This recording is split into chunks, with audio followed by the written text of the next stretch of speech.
Hey guys, it's me. Sorry I can't be there tonight. My Kira had the stomach flu on Sunday, and I'm not feeling well today. But I still wanted to come to you and to talk to you a little bit, because I love you guys, and to talk to you about this guy named Paul.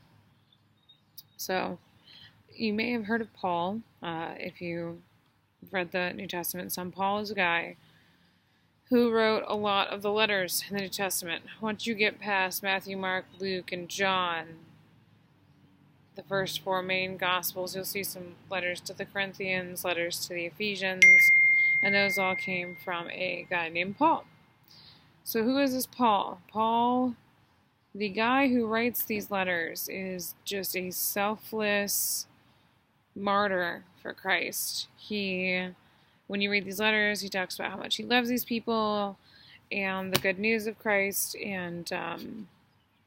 But we want to look at who is he? Where did he come from? So, if you do a rewind before his preaching time, Paul was actually a Jewish guy from a Jewish fam who hated Christians. He was kind of a bully.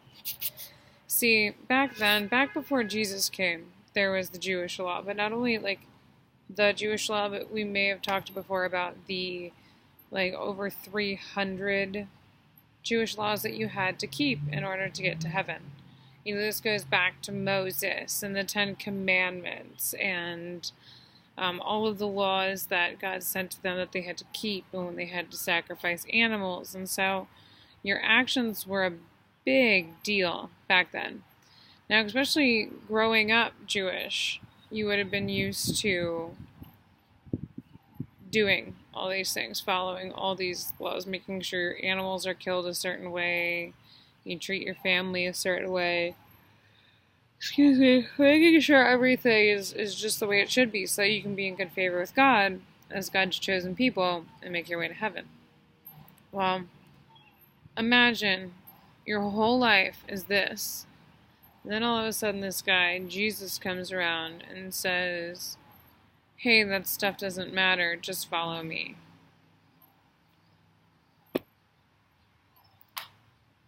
For some people that would probably be good news. And for other people, it'd probably be like, what the heck?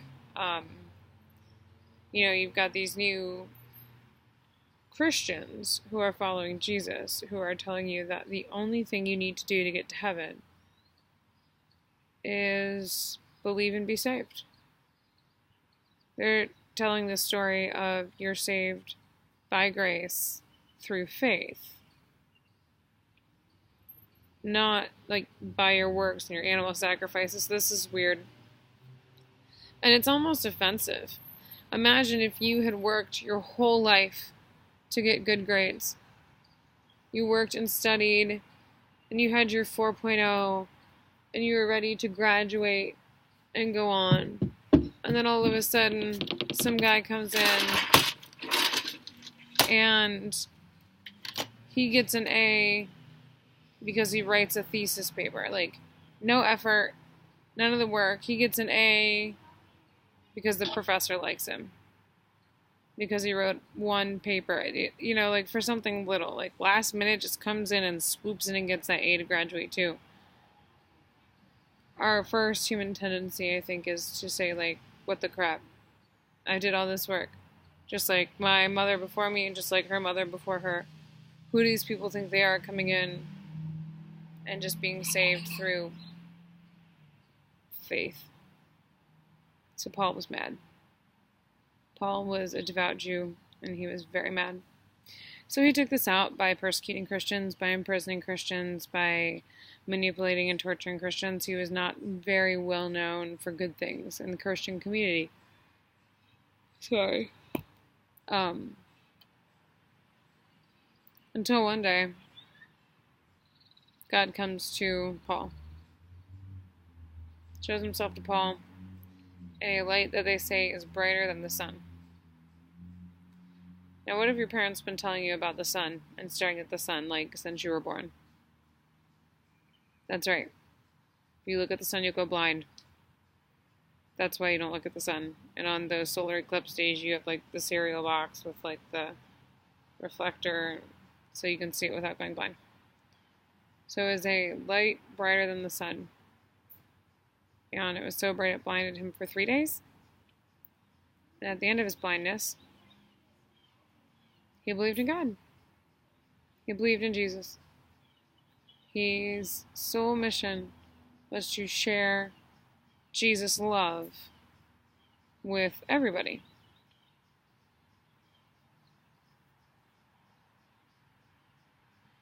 $180.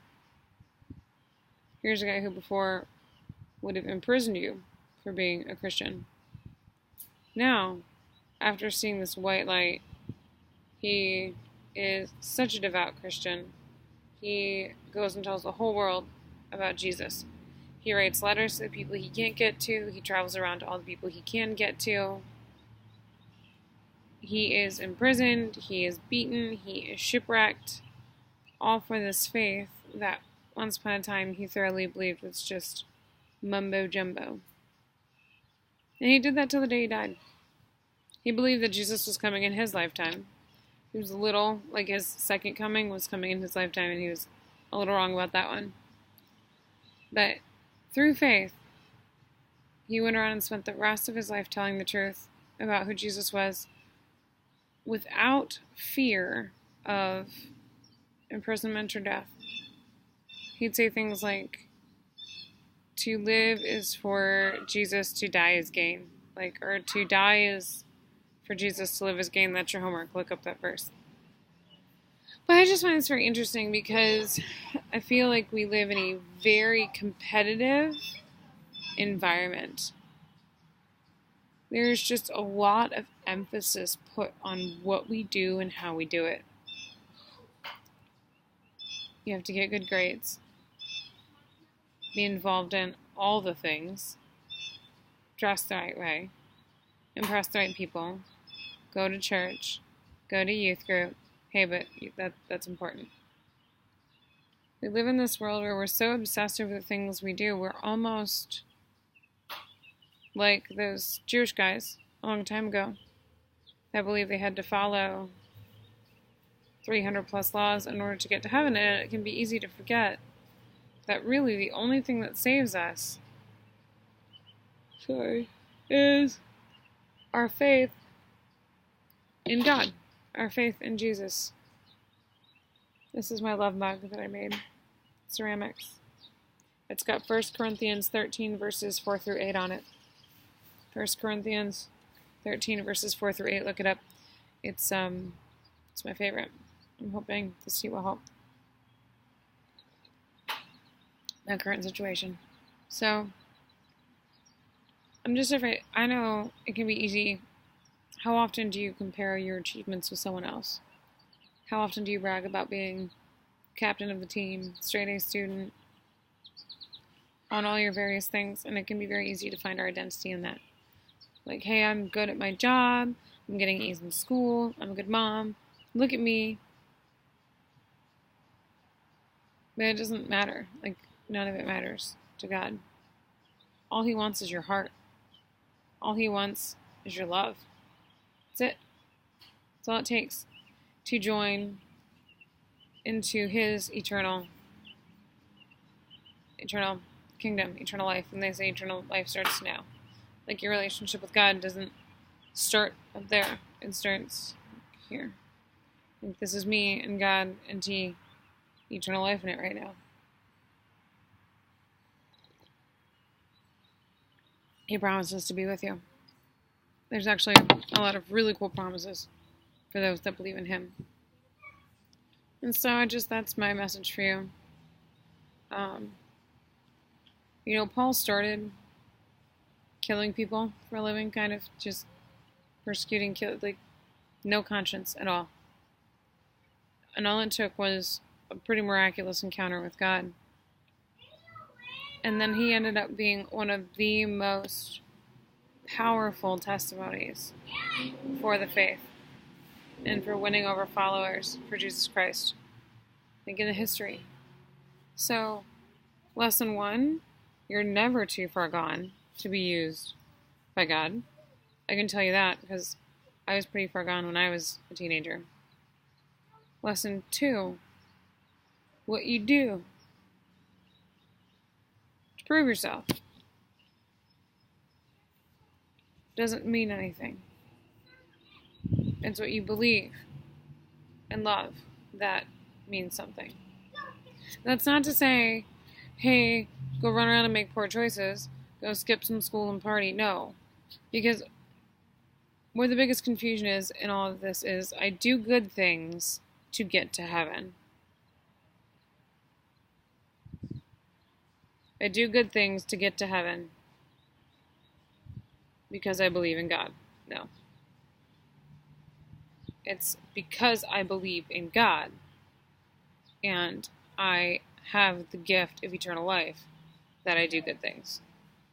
Bad people can do good things, but it's because of your love and your faith that you do these good things. It's like I'm married to Chris, right? I love him. He's a good guy. I do good things for him. He asks me to do things, and I do them. I do things because I know he enjoys it when I do these things. So, like, I cook dinner for him because I love him. I don't love him because I cook dinner for him. I do laundry for him because I love him. I don't love him because I do laundry for him. That's like God says, do not lie. So, I do not lie. I try not to lie because I love God. I don't love God because I refrain from lying. I refrain from lying because I love God. Does that make sense? Because I love God and I want to be in a relationship with Him, I choose to do things that I know He would want me to do, just like with my husband. Like, I choose to do things that I know will be beneficial towards our relationship. And if you have any questions about what that is, it's all in the Bible. It's pretty simple. So, even the most broken can be used. It's like if you're like, it's too late for me. I am too lost. That's not true. Even the most lost can be used. To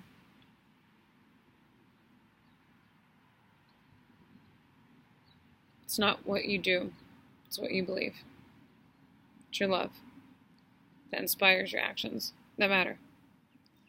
3, read your Bible. It's living, breathing word. It's awesome. Now, next week, let me look at my calendar. What day is that? Next week is loading month. Here we go. Next week's the 29th. We're going to have a pizza party. So, if all of you look over in the corner, you're going to see a whole bunch of cans, and I'm going to return those, and we're going to have a pizza party, and we're going to have a good time. We only have a couple of youth groups left. The talent show is coming up. Ask whatever adult is in the room with you right now, and that is. It's going to be a good time. So this next week, pizza party, talent show, anything in between. We'll go over some good stuff. I know we talked about hitting on some hot button topics, but I'm not going to hit on hot button topics via my Webby cam. So have a good night. Play some fun games. Listen to Amy, Elizabeth, and Devin. And I love you guys. Take care.